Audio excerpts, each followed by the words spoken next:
여러분 안녕하세요. 투자의 신에 오신 여러분을 환영합니다. 토마토TV의 투자의 신과 함께 여러분을 투자의 신의 길로 인도해드리는 시간, 투자의 신 화요일 2부 시작하겠습니다. 이재필 전문가님과 함께 할게요. 전문가님 안녕하세요. 네, 안녕하십니까? 네.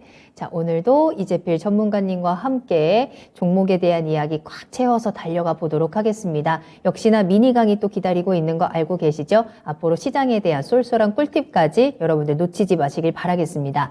지금부터 1시간 동안 여러분들의 이야기로 꽉 채워갈 거고요. 궁금하신 내용들 남겨주시길 바라겠습니다. 종목 진단 2부에서도 계속 만나보실 수 있어요. 궁금하신 종목명, 매수가 비중, 지금 바로 유튜브 실시간 채팅창 들어오셔서 남겨주시면 되겠습니다. 구체적인 궁금증도 함께 남겨주시면 조금 더 자세한 상담이 가능하고요. 매수 문의도 얼마든지 환영입니다. 자, 그리고 2부에도 전화 상담 활짝 열려 있으니까요. 02-325-8200번, 325-8200번으로 문의 전화 주시길 바라겠습니다. 자, 이제 쉬는 시간 모두 끝났습니다. 2부 함께 하시는 분들 인사 나누면서 출발을 할 건데요. 레제비츠님께서 제필엉아 라면서 함께 인사 나눠주셨고요. 투게더님께서도 헉 제필령이다 라면서 인사 나눠주셨어요. 자, 그리고 1부가 정말 후다닥 끝났네요 라고 해주셨는데 1부 정말 후다닥 지나갔죠. 2부로 그래서 빠르게 돌아왔습니다. 2부에도 종목 상담 알차게 진행을 해볼 테니까 여러분들 궁금하신 내용들 많이 남겨주시길 바라겠고요.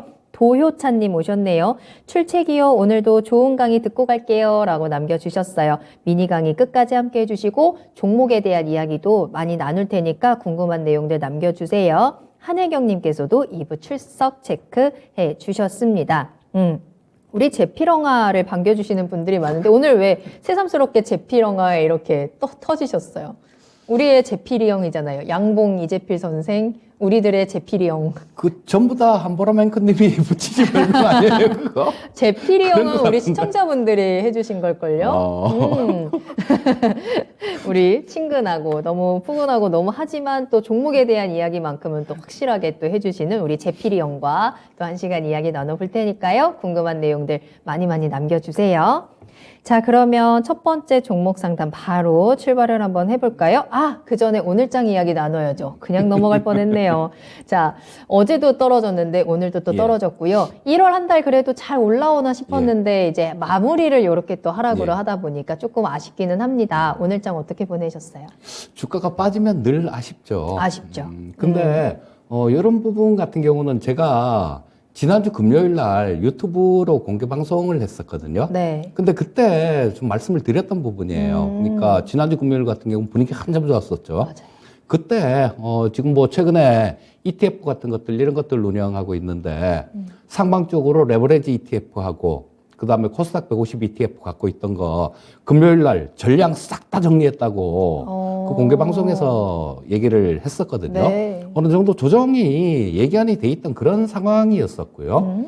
그리고 그 보라맨크님도 만약에 그거 못 봤으면 한번 보세요. 제가 전에 뭐 금리 싹 다 뽑아갖고 네. 뭐 그렇게 좀 자료를 만든 거 있다라고 말씀드렸잖아요. 그 부분이 네. 지난주 금요일 날 유튜브 공방에서 그래요. 한 부분이 있으니까 그게 아마 올해 시장 판단하는데 굉장히 크게 많이 도움이 되실 거예요. 그 부분 보면 좋으실 거고 지금 시장에 조정 나온 부분은 그렇게 이상한 조정은 아닙니다. 제가 좀 말씀을 드리려고 아래 보조지표를 한 4개 정도 띄워놨어요. 근데 평상시에는 보조지표를 잘 안 봅니다. 그런데 중간 시장 판단을 할 때 그럴 때는 이 보조지표를 봐야 되는 경우도 굉장히 많아요. 지난주 뭐 주 중반 이후로 뭐 이렇게 설 연휴 끝나고요. 그러고 난 다음에 이렇게 시장을 봤을 때 좀 단기적으로 과열되는 그런 국면들이 좀 없지 않아 있었죠. 첫 번째 수급 측면으로만 봐도 지금 뭐 설 지나고 수, 목, 금 3일 동안 외국인들 매수가 한 2조 5천억 정도 됐습니다. 그래서 거의 뭐 6조 한 7천억 정도 그 정도 수준까지 외국인들 매수가 늘었어요.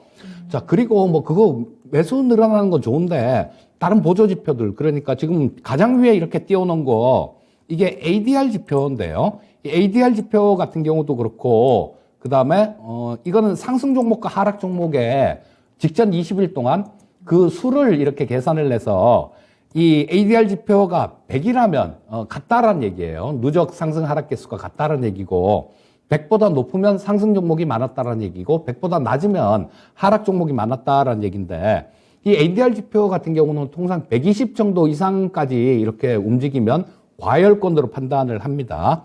물론 뭐 요거 하나로 판단을 해서는 안 되겠죠. 그래서 몇 가지를 좀 이렇게 많이 종합을 해서 본 그런 경우예요. 자, 여기 지금 뭐 120 이상까지 이렇게 올라가면서 과열이 나왔죠. 그리고 두 번째는 RSI 지표인데요. 이것도 마찬가지 과열과 과매도 국면 이런 것들을 판단하는 지표인데 70 이상이면 과열 국면, 그다음 30 아래면 과매도 국면으로 인식합니다. 자, RSI 지수 같은 경우도 마찬가지로 70 이상으로 올라와서 과열권으로 들어갔죠. 그리고 또 투자 심리선도 마찬가지였습니다. 투자 심리선 같은 경우도 지금 80% 이상으로 이렇게 올라오면서 분명히 과열권으로 상당히 오래전에 진입을 했어요. 그리고 그 다음에 네 번째 마지막 나오는 거는 스토캐스틱인데요. 이 스토캐스틱 같은 경우는 여러 가지로 좀 이용을 하는데 스토캐스틱을 보실 때는 다른 거는 잘 안 맞아요. 이거는 교과서에 나온 다른 건 잘 안 맞는데 아주 좀 되게 높은 확률로 잘 맞는 경우가 뭐냐 하면 이 주가가 올라가는 과정에서 스토캐스틱이 다이버전스가 나면, 그러니까 여기 이 앞에 고점보다 뒤에 고점이 낮죠. 자, 이런 모습이 나오면 주가 자체는 이렇게 올라가다가 이걸 상대 강도 지수라고 얘기를 하는데요. 주가가 이렇게 올라가고 있더라도 스토캐스틱 상에서 다이버전스가 발생이 되면 얼마 안 있다가 길지 않은 시간 내에 시장은 조정이 들어오는 경우가 굉장히 많습니다. 자, 이런 부분들 한번 전부 다 고려를 했고요. 그 다음에 또 마찬가지 여기서 일본 캔들 차트만 봐도 그렇죠. 지금 지난주 목요일, 그러니까 금요일 날 2497포인트까지 찍었어요. 그럼 2500포인트 근처까지 갔다라는 얘기인데 2500포인트 그 언저리에서는 242평선이 위에서 아래로 이렇게 찍어 누르고 있죠. 그 다음에 이때 11월 달에 고점 있었죠. 그 다음에 이때도 마찬가지 고점 쌍봉을 기록했던 그 자리하고 240선하고 맞물리는 자리였어요. 자, 뭐 이런 부분들 전부 다 고려를 하고 또 한 가지 결정적인 힌트는 파생시장에서 나왔습니다. 파생시장에서 주가가 잘 올라가고 있는데 외국인들이 지난주 목요일, 금요일 이때 콜옵션을 대량으로 좀 매도를 했어요. 목요일 날 콜옵션을 한 80억 정도를 매도를 했고 옵션 시장에서 80억이면 꽤 큰 겁니다. 그 다음에 금요일도 마찬가지 콜옵션을 50억 정도를 매도를 했습니다. 또 하나 옵션 시장에서 잘 이렇게 아주 자주 그런 신호는 나오진 않는데 좀 잘 맞는 그런 부분들이 있는데 뭐냐 하면 풋콜 레이쇼라는 게 있습니다. 이건 뭐냐 하면 풋옵션하고 콜옵션의 거래 대금이나 거래량 요걸 갖고 계산을 하는 건데요. 이 풋콜 레이쇼가 만약에 100이라면 콜옵션하고 풋옵션의 이 거래 대금이 같다라는 얘기예요. 100보다 높으면 이거는 풋옵션의 거래 대금이 많다라는 얘기입니다. 그리고 100보다 낮으면 콜옵션의 거래 대금이 많다라는 얘기예요. 근데 이 풋콜 레이쇼가 금액 기준으로 54 정도까지 내려갔었습니다. 이 54라는 의미는 거의 콜옵션의 거래 대금이 풋옵션의 거래 대금보다 2배 가까이 많았다라는 얘기예요. 자, 이거는 뭐 과열도 한참 과열된 그런 내용이죠. 그래서 여러 가지 뭐 시장에서 주는 시그널은 뭐 좀 조정을 암시하고 있는 그런 모습이었습니다. 그런데 이 주식 투자를 하다 보면 그렇죠, 뭐 주가가 올라가기를 좀 간절히 바라는 그런 부분들이 있어서 이런 부분들에 대해서 캐치를 잘 못하는 경우가 많아요. 우리 만약에 뭐 지난주 금요일 날 유튜브 공개 방송을 보셨다라면 이런 부분들 아마 캐치가 좀 되셨을 텐데 일단 지금 뭐 캐치를 그 부분에 대해서 지금 뭐 저 위에서 못 팔았다고 그래도 뭐 지금 현재 상태에서는 너무 낙심하거나 그럴 필요는 없을 것 같습니다. 일단 지금 조정은 있지만 연준의 통화정책회의가 앞에 있어서 거기에 좀 눈치를 보는 그런 부분들도 시장은 좀 있고요. 근데 파월 의장이 분명히 좋은 얘기는 좀 안 할 것 같은 생각이 듭니다. 왜냐하면 지금 1월 달에 주가 흐름이 괜찮았죠, 미국 시장도. 그러면 이 금융시장, 주식시장이 좋으면 또 소비 심리가 살아나요. 그렇게 되면 인플레이션이 또 들먹거릴 수 있거든요. 그렇기 때문에 아마 좋은 얘기는 안 할지라도 12월 달도 이 파월로 의장이 굉장히 좀 매파적인 그런 얘기를 했는데 금방 좀 이렇게 극복을 하는 그런 모습이 나왔습니다. 이 매파 연준, 이 영향력은 지금 점점 감소하고 있는 그런 구간이에요. 그리고 뭐 이번 주 목요일 날 미국의 빅테크 기업들 실적 발표가 있는데 실적의 눈높이가 많이 좀 낮아져 있는 상태입니다. 그렇기 때문에 지금 뭐 애플 같은 경우는 좀 2019년 이후로 매출액, 영업이익이 처음으로 전년 동기 비해 갖고 줄어들 거다라는 그런 얘기들도 나오고 있는데요. 이 부분도 많이 반영이 된 부분이기 때문에 뭐 어느 정도 시장은 좀 조정을 마치고 난 다음에는 반등이 나올 수 있는 그런 국면들이 있기 때문에 뭐 좀 차분하게 지금 현재 상태에서는 위에서 못 팔았다라면 반등을 기다려보는 전략이 좋겠다. 이렇게 말씀드리겠습니다. 네. 자, 오늘장 확실히 분석을 해드렸고, 오늘장뿐만 아니라 전체적인 지표와 여러 가지 자료들 분석을 통해서 시장의 분위기 확인을 해드렸습니다. 이제 우리가 유튜브 공개 방송도 꼭 챙겨봐야 될 것 같아요. 방송에서 나누지는 못했던 진짜 찐 꿀팁을 받아갈 수 있는 시간이고요. 또 전문가님이 직접 또 여러분들과 함께 소통하면서 강의하는 시간이니까 유튜브 공개 방송 요 일정도 꼭 체크해 두셨다가 정말 좋은 정보들, 알짜 정보들 많이 받아가시길 바라겠습니다.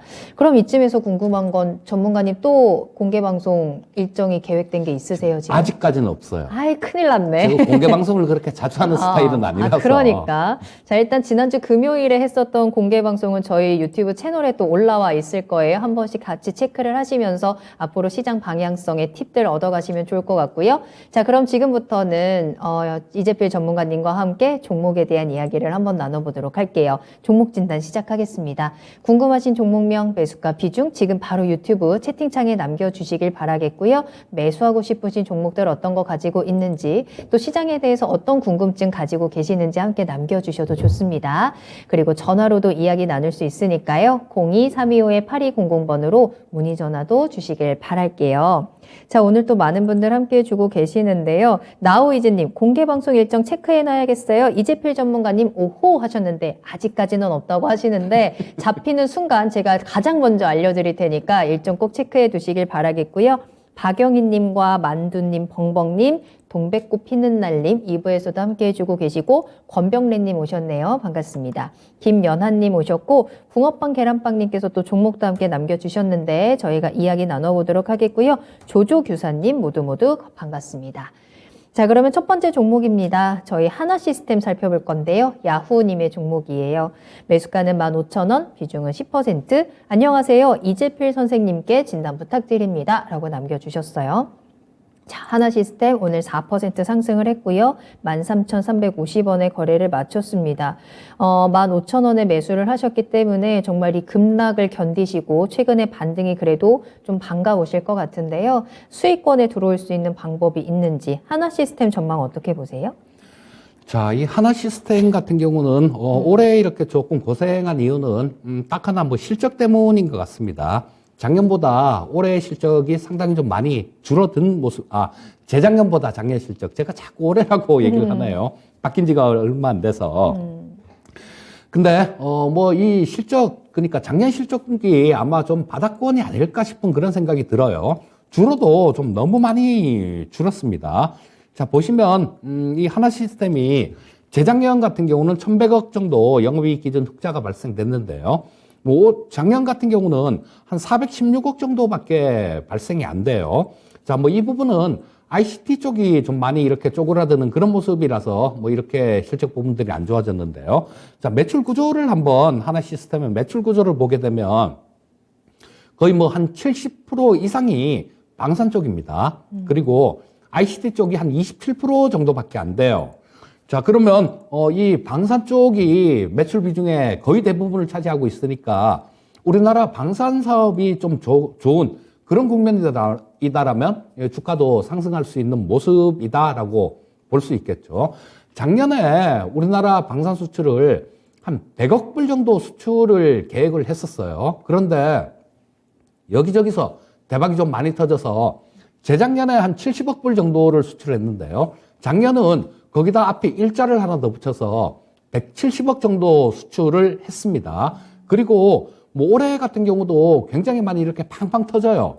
자, 근데 이 하나시스템 같은 경우는 어떤 또 방산주로 제대로 이렇게 움직일 때 제대로 못 움직인 이유 중에 하나가 어떤 만드는 무기가 없습니다. 그 안에 들어가는 뭐 그런 부분들을 하는 거기 때문에. 근데 그 매출이 작지가 않아요. 우리 작년 초에 이 UAE 쪽에다가 천궁2 미사일 수출 계약을 체결한 게 있죠. 그게 약 4조 2천억 정도 수준입니다.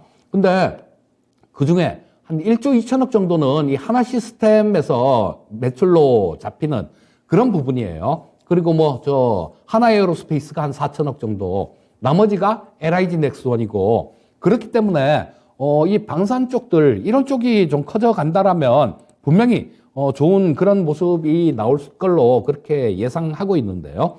올해 같은 경우도 마찬가지입니다.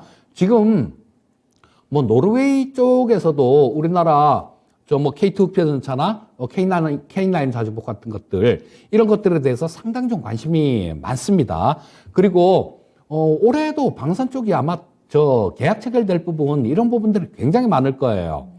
지금 그 인도 쪽에서 또 그런 뉴스들이 있습니다. 지금 인도가 우리나라 K9 자주포 그 개량형이요, 요거를 100대를 지금 운영을 하고 있어요, 인도가. 근데 지금 추가로 100대를 더 이렇게 도입할 계획에 있습니다. 왜냐하면 그쪽 중국하고 좀 영토 분쟁이 좀 심해요. 그래서 그쪽에 중국이 최신 자주포를 이렇게 그쪽에다 배치를 하니까 인도에서는 그게 필적할, 그거보다 나을 수 있는 거, 우리나라 K9 자주포가 뭐 그런 거보다 성능은 훨씬 우위에 있다라고 뭐 그렇게 얘기를 합니다. 그 K9 자주포를 그쪽으로 배치를 했어요. 그래서 또 추가로 더 필요한 상황이기 때문에 이런 부분들도 있고요. 또 뭐 여러 가지가 되게 많아요. 좀 하나하나 다 얘기하려면 뭐 셀 수 없이 굉장히 많은데, 대표적인 부분 또 하나 이렇게 올해 모멘텀으로 작용할 수 있는 부분 같은 경우는, 올해는 그 미국 쪽에 해군 군용기요, 자, 여기에 대한 입찰도 있습니다. 이거는 저 한국항공우주 카이에 해당되는 그런 부분일 텐데, 예전에 2018년도에 저 공군 저 훈련기에 대해서 입찰이 있었는데, 그건 저 보잉 컨소시엄이 갖고 갔어요. 근데 단가를 워낙 후려치고 그러다 보니까 지금 이 미국 저 공군에서 납품도 제대로 안 되고 품질도 문제가 있기 때문에, 아마 이번 해군에서 입찰보는 전투기 훈련기 같은 경우는 이쪽 저 한국항공우주는 로키드 마틴하고 컨소시엄을 형성을 해갖고 참여를 할 텐데요.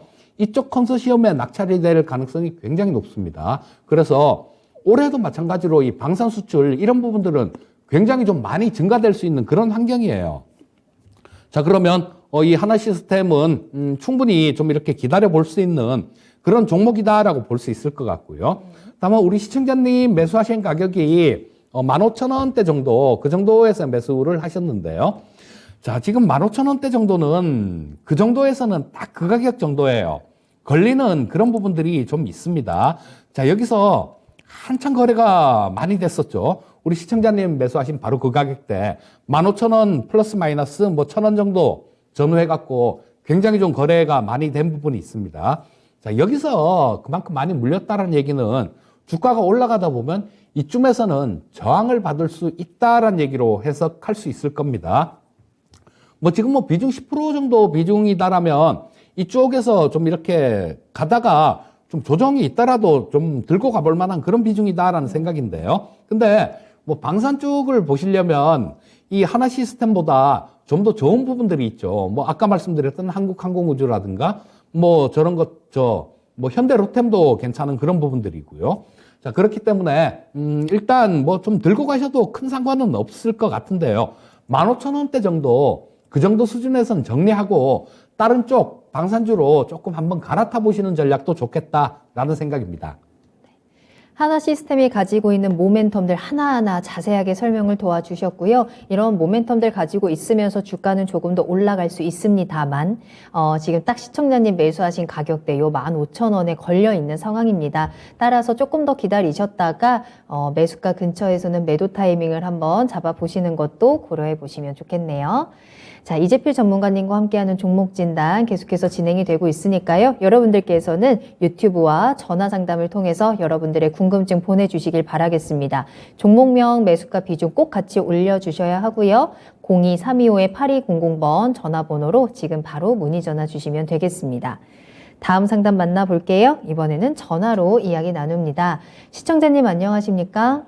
네, 안녕하세요. 네, 안녕하세요. 반갑습니다. 네, 자, 어떤 종목 궁금하세요? 네, DB 하이텍이고요. 네, 64,800원이고 비중은 10%예요. 64,800원. 아이고, 이 종목 오래 가지고 계셨겠는데요. 네네. 아, 그러니까 이게 하락한 이후에 좀처럼 지금 올라오지를 못하고 있어서 네. 어떤 게 가장 궁금하실까요? 제가 이거를 더 매수를 해야 될지 아니면 어느 정도 올랐을 때 좀 팔고 또 기다렸다 다시 어떻게 그렇게 좀 매매를 해야 될지 아니면 다시 더 사야 될지 네. 어떻게 관리해야 될지 모르겠어요. 네. 알겠습니다. 계속 요 박스권에 머물러 있는 상황이다 보니까 지금 네. 추가 매수를 한다면 좀 빠져나올 수 있는 타이밍을 만날 수 있는지 아니면 지금이라도 빨리 손절을 해야 되는지 한번 네네. 이야기 나눠볼게요. 전문가님 연결해 드리겠습니다. 네. 네, 시청자님 안녕하세요. 네, 안녕하세요. 네. 예, 반갑습니다. 네. 자, 이거를 반갑습니다. 네. 예, 매수를 하신 게 뭐 올해 늦봄 정도 여름 좀 이렇게 따뜻해질 만한 좀 더워질 만할 때 그 정도에 조금 매수를 하신 것 같은데요. 네네. 자, 그때 그런 좀 안 좋은 그런 게 있었죠. 뭐냐면 시장에서 네. 물적 분할 막 이렇게 하면 막 정말로 싫어하는 그런 시장이었었거든요. 네, 저 그래서 LG 많이 떨어졌어요. 네. 그렇죠. 예. 네. LG 화학이 그 LG 에너지 솔루션 물적 분할을 하면서 굉장히 크게 좀 두들겨 맞았기 때문에 아주 시장에서 굉장히 싫어하는 그런 걸 뭐 그런 정책을 한다라고 얘기를 하니까 주가가 뭐 굉장히 많이 이렇게 떨어졌던 부분들이 있는데요. 지금은 네네. 뭐 그런 부분에 대해서 회사는 포기를 했죠. 반발이 하도 심하니까 포기를 한 부분이 있는데 자, 그때 한번 좀 크게 다치고 난 다음에 회복을 제대로 못하는 모습입니다. 그리고 작년도 실적이 굉장히 좋아요. 작년도 실적이 영업이익 기준 뭐 한 8천억 정도 그 정도가 나옵니다. 그럼 재작년보다 엄청나게 많이 오른 실적인데 요게 좀 내년 그러니까 올해죠. 2023년도 같은 경우는 이 매출이 작년보다는 좀 줄어들 것 같아요. 지금 예상되는 게 한 5천억 정도? 그 정도 수준의 영업이익이 좀 이렇게 예상되고 있는데요. 자, 그럼 작년에 8천억에 비해서 좀 많이 하락한 구간입니다. 그런데 뭐 내후년이나 전망치들 이런 것들 나오는 걸 봐도 5천억 이하로 떨어지진 않아요. 자, 그러면 지금 이게 현재 시가총액이 DB하이텍이 2조 정도 되는 회사입니다. 2조 정도 되는 회사인데 1년에 영업이익으로 한 5천억 정도 벌고요. 그 다음에 당기순이익 같은 경우도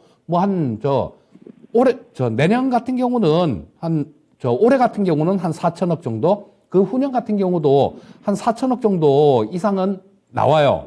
그러니까 계산을 해보면 한 5년 정도 벌면 지금 이 DB하이텍 주식을 전부 다 살 수 있다라는 그런 결론이 나오죠.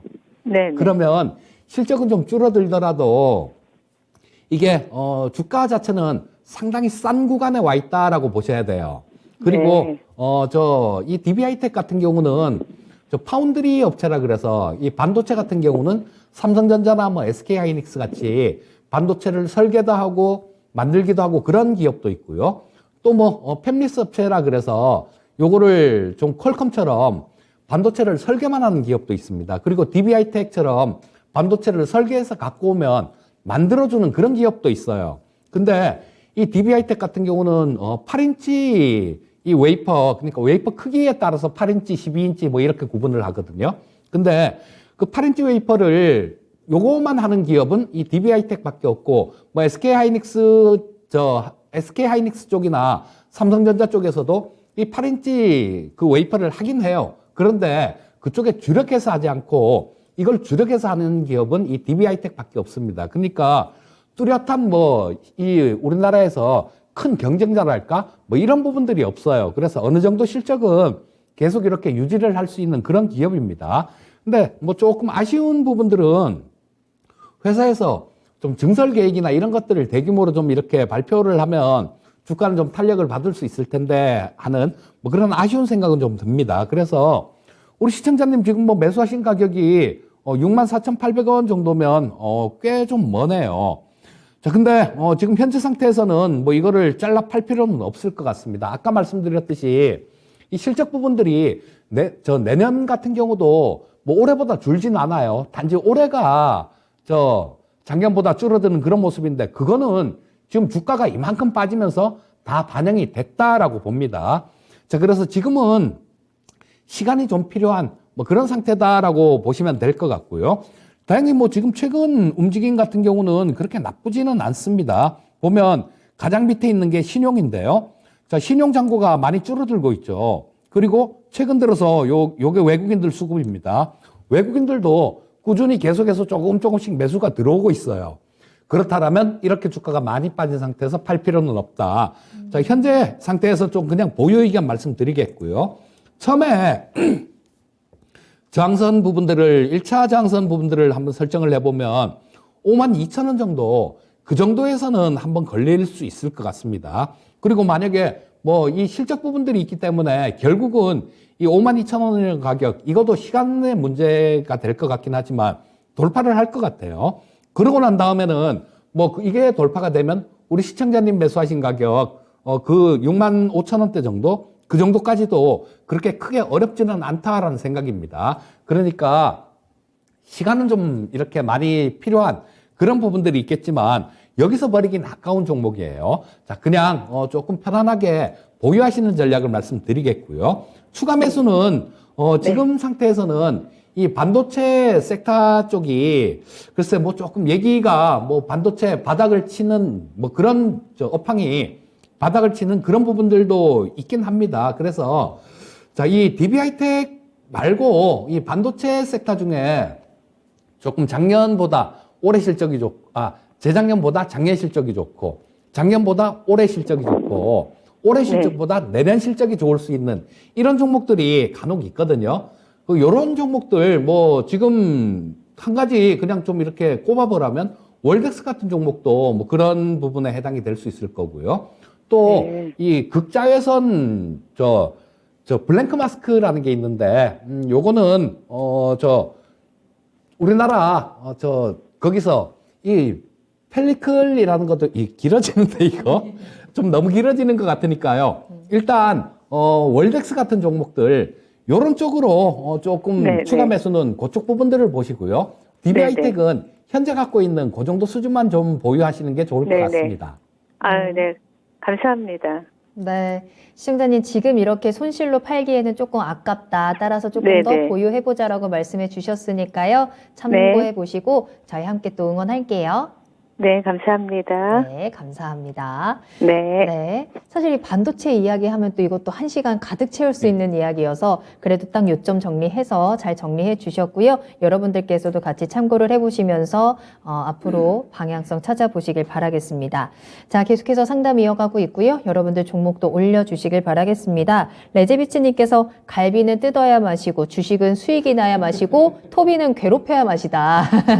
라면서 우리 토비와 또 즐거운 대화를 나눠주고 계시는데, 자, 그리고 여러분들 종목은 올려야 마십니다. 지금 바로 채팅창에 궁금한 내용들 빨리빨리 남겨주세요. 계속해서 이재필 전문가님과 함께 하겠습니다. 다음 상담입니다. 이번에는 방송으로 보다가 처음 들어오셨다는 우리 김연화님의 종목을 살펴볼 거고요. 한국가스공사 살펴보겠습니다. 매수가는 33,000원이시고요. 비중 30% 가지고 계시는데요. 2분기에 요금 인상할 것 같아서 매수를 했는데 방송에서 너무 폭탄 맞았다고 하니까 과연 인상을 할까요? 라는 질문 올려주셨어요. 그러니까요. 2분기에 추가 인상을 검토 중이다라는 이야기가 나오고 있고 여기저기서는 이미 난방비 폭탄이다라고 해서 정말 깜짝 놀란다라는 이야기들이 들려오고 있습니다. 어쨌든 인상이 된다면 한국가스공사 주가에는 긍정적인 소식일까요? 앞으로 어떻게 보세요? 자, 이 부분은 국회에서 싸우고 있고 정치권에서 싸우고 있으니까 그러니까 인상이 될지 안 될지는 그분들한테 물어봐야 저희가 알 될 수는 없지만 부분인 것 같긴 한데요. 네. 자, 일단 지금 이 한국가스공사가 적자가 굉장히 많이 나고 있는 상황입니다. 왜일까요? 이 도시가스 요금이 지금 이 가스 같은 경우도 우리나라는 LNG를 주로 수입을 하죠. 근데 이 부분을 전부 다 미리 계약을 합니다. 그래서 지금 이 난방비 폭탄 맞고 있는 부분들, 이런 부분들 같은 경우는 저 뭐 가스공사도 손해를 보고 있죠.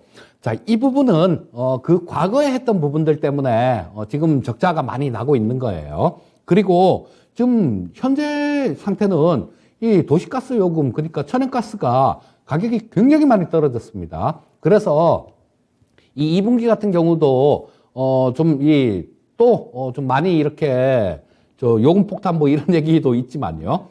자, 이런 부분들도 수익성 같은 경우도 앞으로 이렇게 개선이 될 가능성이 굉장히 높아요. 왜냐하면 지금 천연가스 가격은 굉장히 많이 떨어졌으니까.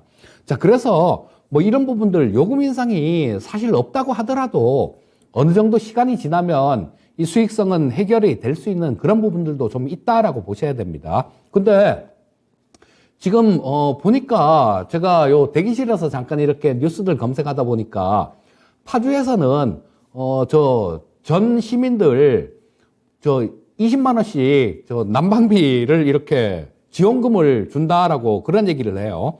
어떤 지자체 한 군데서 또 그런 얘기가 나오면요, 또 다른 데서도 이렇게 시행을 하는 이런 부분들이 있을 겁니다. 우리 코로나 팬데믹 때 그때 보조금 줄 때도 거의 그랬잖아요. 경기도에서 한다 그러니까 다른 도시도 거의 따라가는 그런 분위기였는데, 아마 좀 지원해 줄 수 있는 부분들, 이런 부분들 같은 경우는 상당히 좀 이렇게 많을 겁니다.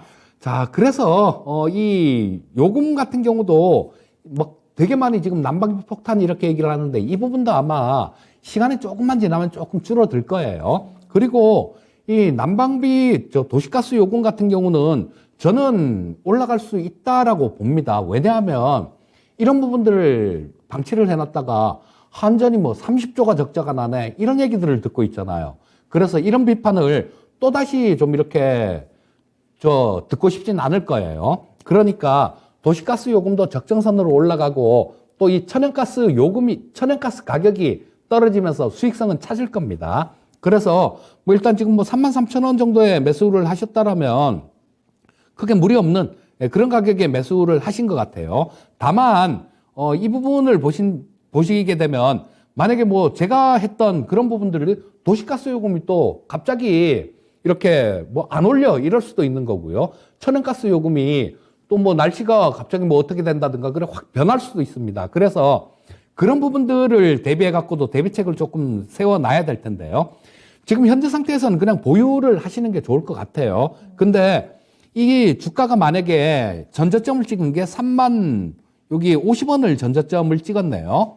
자, 근데 이 가격대를 만약에 붕괴를 시키는 그런 모습이 나오면, 3950원이요. 붕괴를 시키는 모습이 나오면, 조금 뭐 요금 인상도 어려울 거고, 뭐 그런 부분들이 좀 있을 겁니다. 자, 현재 상태에서는 일단 보유 의견을 드리겠고요. 만약에 이 3950원을 깨는 그런 모습이 나온다라면, 그때는 리스크 관리가 필요하다라는 말씀을 좀 드리겠고요. 자, 현재 상태에서는 일단 좀 보유해 보시는 게 좋을 듯 싶습니다. 일단 결과가 나올 때까지는 조금 기다려봐야 될 것 같고요. 따라서 보유 의견 드렸습니다. 현재 33,000원에 매수를 하셨고 그 구간에서 움직이고 있는 구간 상황이기 때문에 조금 더 지켜보는 시점도 필요할 것 같고요. 다만 전저점이죠. 3950원이 깨지면 리스크 관리 필요하다라는 점은 꼭 염두에 두셔야겠습니다. 자, 계속해서 상담 이어갈까요? 다음 상담은 매수 문의 주셨는데요. 만두님께서 CJ제일제당 매수 문의입니다. 진단 부탁하겠습니다. 라면서 남겨주셨어요. 일단 CJ제일제당의 현재 주가 상황을 좀 봐야 될 것 같은데 오늘은 34만 5천 원에 거래를 마쳤고요. 계속해서 조금씩 내려오기는 했지만 딱 진짜 올해 들어서면서 가파르게 뚝뚝뚝 강한 음봉을 그려냈습니다. 그 이후에는 조금 횡보하는 모습들 보여주고 있는 구간인데 차트상으로만 보면 주가는 지금 거의 바닥에 있는 것으로 보이거든요. 매수를 해도 괜찮은 건지 CJ제일제당의 전망은 어떻게 보실까요? 자, 일단 뭐 실적 부분들을 봐도 뭐 여러 가지가 조금 있긴 있었죠. 뭐 환율 관련해 갖고 지금 뭐 워낙 약세를 보이니까 수입 물가가 올라가니까 뭐 그 부분에 대한 우려감도 좀 있었고요. 자, 뭐 이런 부분들이 조금 악재로 작용을 했는데 실제로 찍혀 나오는 실적은 이 재작년보다 작년이 좋은 걸로 찍혀 나옵니다. 그리고 작년보다 또 올해도 마찬가지로 좀 좋은 그런 모습이 나올 것 같아요. 근데 주가만 이렇게 많이 떨어졌습니다. 그렇다면 뭐 매수 시점을 충분히 한번 노려볼 수 있는 그런 종목이다라는 생각이고요. 자, 그리고 뭐 제품 가격들 이런 것들도 좀 올렸잖아요. 이 음식료 업종들이 작년에 공산품 가격들 뭐 이런 것들을 좀 상당히 좀 올렸는데 뭐 거기에 대한 수혜도 있을 겁니다. 제품 가격은 한번 올라가면 공산품 가격이 내려올 줄을 모릅니다. 자, 그렇기 때문에 뭐 지금 현재 상태는 작년보다 상당히 우호적인 그런 영업 환경이다라고 보시면 좋을 것 같고요. 자, 그래서 일단 뭐 기술적인 부분들도 보시게 되면 제가 여기 주봉을 좀 이렇게 띄워놨습니다. 근데 지금 좀 작년에 상당히 좀 양호한 그런 흐름이 나왔죠. 2022년도에 처음에 시작할 때 주가 지수가 뭐 한 3,000포인트 그 언저리 정도 그쯤이었었는데 그때 주가랑 그때 연초에 조금 빠지고 난 다음에 계속 좀 회복하는 그런 모습이 나왔습니다. 최근 들어서 좀 급락하는 모습이었는데 이 최근 급락 같은 경우는 조금 심한 그런 급락이다라는 생각이 들고요. 자, 그래서 지금 현재 상태에서는 우리 시청자님 충분히 좀 매수를 해볼 수 있는 그 정도 찔러볼 수 있는 가격대다라는 생각이에요. 다만 또 뭐 어떤 부분들 돌발 악재들 이런 부분들도 나올 수 있으니까 손절가는 제가 정해 드릴게요. 자, 일단 뭐 지금 현재 상태에서는 충분히 매수 가능하다라는 생각이고 여기 전저점이 상당히 좀 의미 있는 그런 가격대입니다. 근데 그 전저점이 한 33만 2천 원 정도 있어요. 이 33만 2천 원이면 지금 가격하고 뭐 그렇게 크게 많은 차이는 아닙니다. 지금 뭐 34만 5천 원이니까 이게 한 15,000원 정도 차이가 나는데 15,000원 정도라면 불과 몇 프로 안 되는 그 정도 숫자예요. 그러니까 일단 뭐 지금 현재 상태에서는 매수가 가능한 구간이에요. 근데 만약에 이 전저점 이 가격을 깨게 되면 33만 2천 원입니다. 이 가격을 깨게 되면 그때는 리스크 관리를 조금 고려를 하시고요. 리스크 관리를 시행을 하시면 될 것 같아요. 그리고 일단 뭐 지금 현재 상태에서는 좀 보유를 하신다라면 여기 위에 지금 62평선이 가파르게 이렇게 떨어지고 있는데요. 자, 이 62평선 정도, 이 정도까지는 반등이 가능할 것 같습니다. 근데 요게 좀 이렇게 움직이는 그런 숫자가 나올 거예요. 예를 들면 오늘 62평선은 37만 6천 원에 있었는데요. 어제 이 62평선은 37만 7,500원 정도 있습니다. 그러니까 62평선이 조금 떨어지는 거, 그 부분을 좀 감안을 하셔야 돼요. 그러면 반등이 나온다라면 이쯤 뭐 한 36만 원대 이상 정도, 그 정도에서는 그 정도까지 반등은 가능하다라는 생각이에요. 자, 일단 뭐 매수 의견 말씀드리겠고요. 자, 뭐 좀 아래쪽으로 갈 때 이때 리스크 관리만 좀 하신다라면 충분히 매수 가능한 자리다. 이렇게 말씀드리겠습니다. 좋습니다. CJ제일제당 현재 구간 매수 가능한 구간이니까요. 그 타이밍 한번 잘 잡아보시길 바라겠고 다만 33만 2천 원은 손절 라인을 꼭 한번 체크해 보셔야 될 것 같네요. 자, 이재필 전문가님과 함께하고 있어요. 10시 41분 지나가고 있고요. 여러분들의 이야기 계속 듣고 있으니까요. 궁금한 내용들 남겨주시면 좋겠습니다. 궁금한 종목명, 매수가 비중 지금 바로 유튜브 채팅창 들어오시고요. 전화상담 02-325-8200번도 활짝 열려 있으니까요. 지금 바로 전화 주시고 이재필 전문가님과 함께 직접 이야기 나눠보시길 바라겠습니다. 자, 상담 이어가겠습니다. 다음 상담은 저희 현대글로비스 볼 건데요. 붕어빵 계란빵님과 또 벙벙님 두 분이 또 질문을 주셨더라고요. 일단 붕어빵 계란빵님은 현대글로비스를 보유하고 계십니다. 매수가는 17만 원이고 비중을 17% 담으셨어요. 오늘 배당금 이슈 있는데 대응 전략 알려주세요. 재필형아님 하면서 남겨주신 종목입니다. 이와 함께 또 벙벙님께서는 현대글로비스 매수문의 주셨거든요. 제가 좋아하는 가격대인데 지금 사도 될까요? 라는 질문도 남겨주셨어요.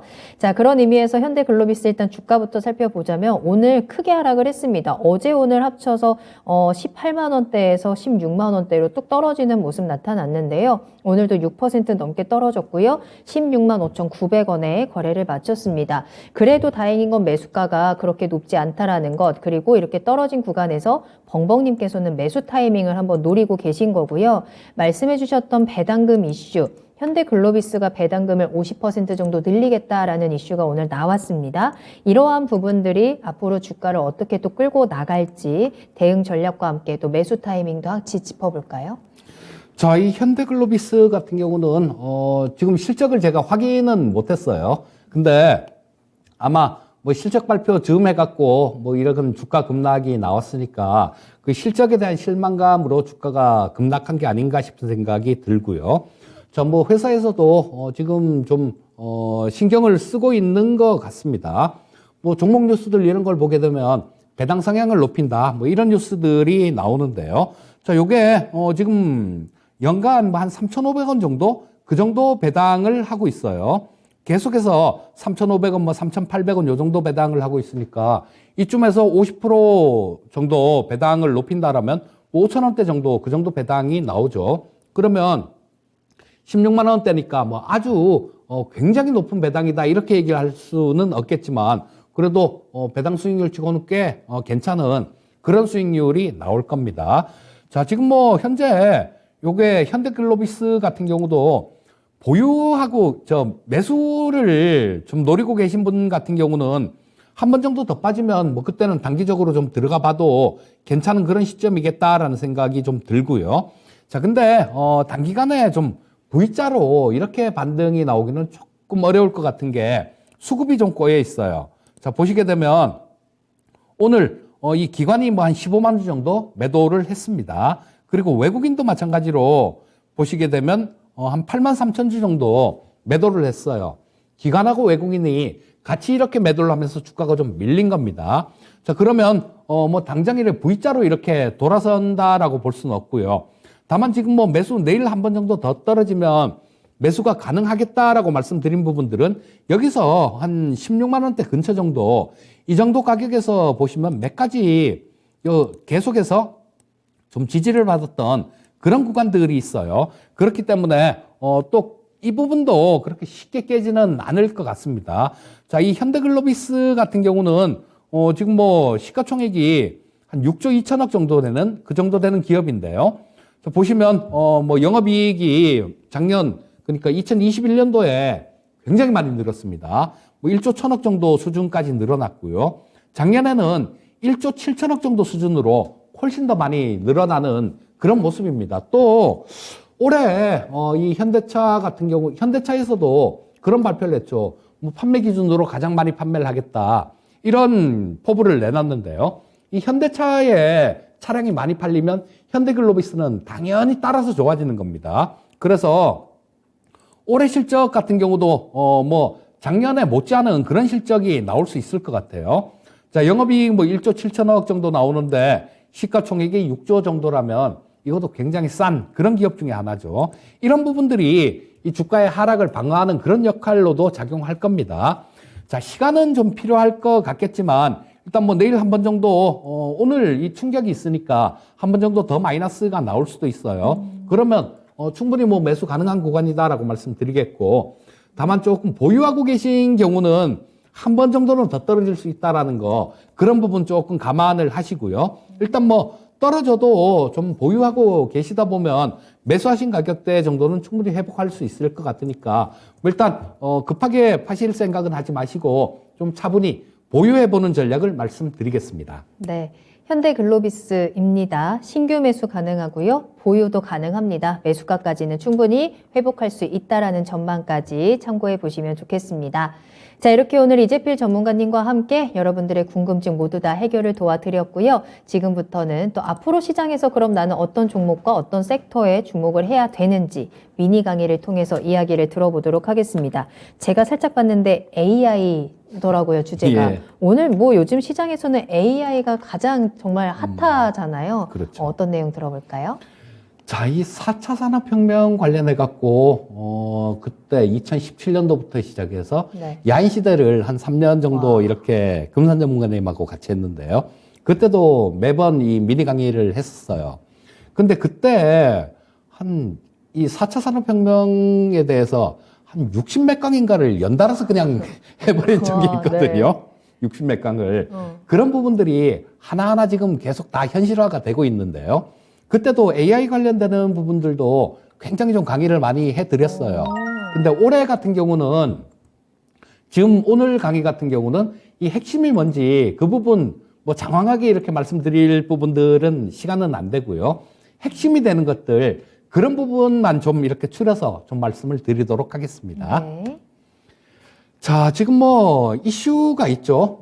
오픈 AI라는 회사가 사고를 쳤어요, 거의. 뭐 챗 GTP라는 그런 걸로 사고를 쳤는데요. 이게 굉장히 신박하다라고 얘기를 합니다. 학생들이 논문을 안 써도 된대요. 그 대학생들 레포트 같은 것들 쓸 때 오픈 AI의 챗 GPT한테 뭐 이런 거 얘기를 하면 이쪽에서 논문 작성도 해주고요. 뭐 별거 다 해준다 그러죠. 그런데 아직까지도 좀 많이 미숙한 그런 부분들은 있는 것 같아요. 거기 챗 GTP에다가 우리나라 한국 대통령이 누구냐 이렇게 물어보니까 문재인 대통령이다 뭐 이렇게 얘기를 했다 그래요. 그러니까 아직까지 업데이트가 네. 좀 부족한 그런 부분들은 분명히 있습니다. 하지만 과거에도 이 챗봇 같은 것들 많이 나왔었죠. 뭐 어떤 경우는 뭐 인류를 멸종시킬 거다. 뭐 나중에 인간을 뭐 동물원에 넣고 당신은 뭐 살려줄게 뭐 이렇게 얘기하는 로봇도 있고요. 막 그래서 좀 바로 문 닫아버린 그런 채팅 사이트도 있고 막 그랬는데 지금 이 오픈 AI 같은 경우는 상당히 좀 여러모로 이렇게 쓸 수 있는 그런 부분들이 있는 것 같아요. 마이크로소프트의 뭐 클라우드 서비스에도 좀 이렇게 접목을 할 수 있는 그런 부분들도 있고요. 자, 그래서 여기에 좀 충격을 받았나 봐요. 구글이 이 알파고를 만들었죠. 근데 이 또 좀 더 들어가면 뭐 이 그냥 한 가지만 이렇게 하는 거, 지금 우리가 얘기하는 AI는 한 가지만, 예를 들어 알파고는 바둑만 뜨는 로봇이고요. 뭐 이런 부분 각자 이렇게 나눠져 있는데 이걸 다 할 수 있는 뭐 범용으로 갈 수 있는 그런 AI도 지금 개발 중인 걸로 그렇게 알려져 있는데, 이 구글이 알파고 외에도 지금 한 20가지 정도 AI를 지금 개발을 하고 있는 중이었어요. 근데 이걸 꽁꽁 싸매놓고 있었던 거예요. 자, 우리는 비밀리에 이걸 개발을 한다라는. 근데 이 챗GPT가 나오고 난 다음에는 이 구글에서도 며칠 전에 음악을 생성하는 AI 뭐 이런 것들 뮤직 LM이라고 이름을 붙였는데요. 자, 요거를 공개를 했고요.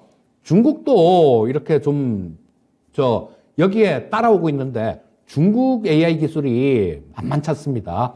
우리나라 AI 기술보다는 훨씬 위에 단계에 있어요. 왜냐하면 이 중국에 바이두라는 회사가 있었는데 여기에 이 기반을 잡은 분이 구글에 있던 분이에요. 구글에 있던 분이 이쪽에 바이두로 대표로 이렇게 책임자로 옮기면서 획기적으로 엄청나게 발전을 했습니다. 자, 그런데 이 챗 GPT하고 경쟁할 수 있는 AI를 3월 달에 공개하겠다라는 뭐 그런 발표를 했고요. 또 우리나라도 지금 여기 따라서 전 국민 AI 일상화 프로젝트를 지금 뭐 실시하겠다, 뭐 계속 진행하겠다라는 그런 뉴스들이 나옵니다. 그래서 이런 부분들도 뭐 심심찮게 계속해서 얘기가 나올 부분들이에요. 자, AI라는 게 뭔지 일단 그것만 한번 간략하게 짚고 넘어가겠습니다. 자, 인간과 같이 스스로 좀 학습을 하고 판단하는 그런 기계다라고 보시면 돼요. 뭐 여기까지는 다 알고 계실 거고요.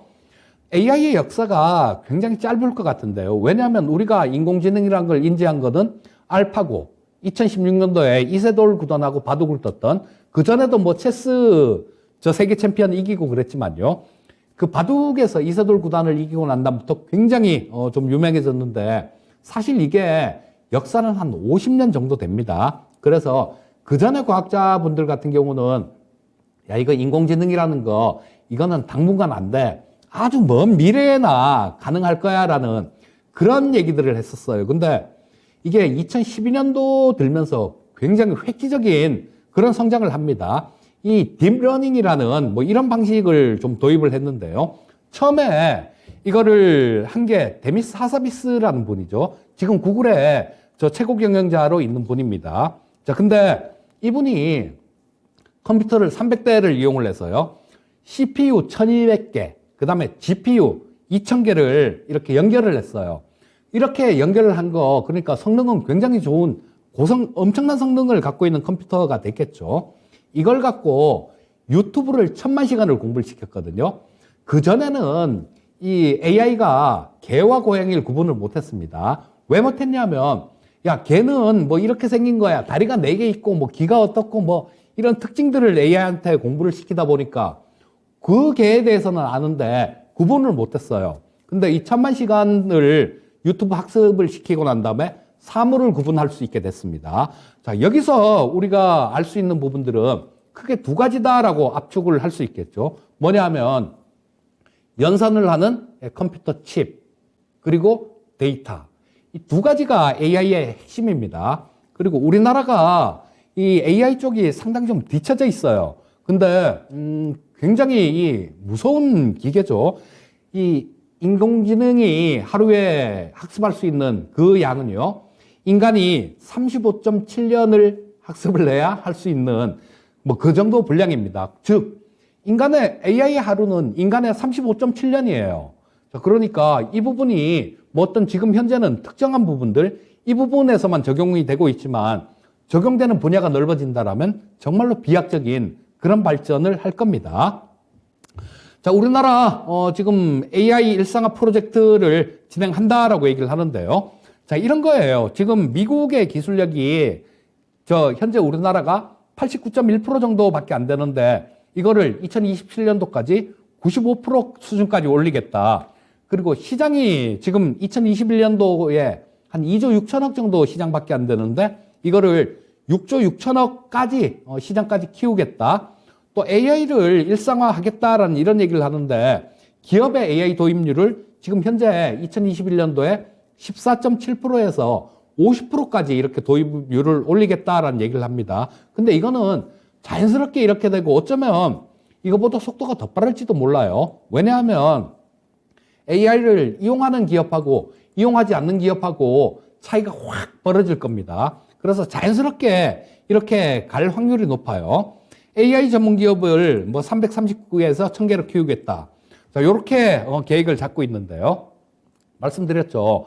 아까 말씀드렸던 그 연산을 할 수 있는 칩, 즉 AI 반도체가 핵심 분야고요. 그 다음에 데이터 처리하는 뭐 이런 부분들이 데이터 처리 그리고 데이터 자체. 자, 이런 부분들이 핵심인데 뭐 간단하게 사람으로 접목을 해서 생각하면 됩니다. 공부를 잘 하려면 머리가 좋아야 되잖아요. 그 AI 반도체 칩입니다. 좋은 칩이에요. 그리고 과외 선생님들, 뭐 좋은 선생님들한테 과외를 받으면 공부를 좀 더 잘하겠죠. 왜?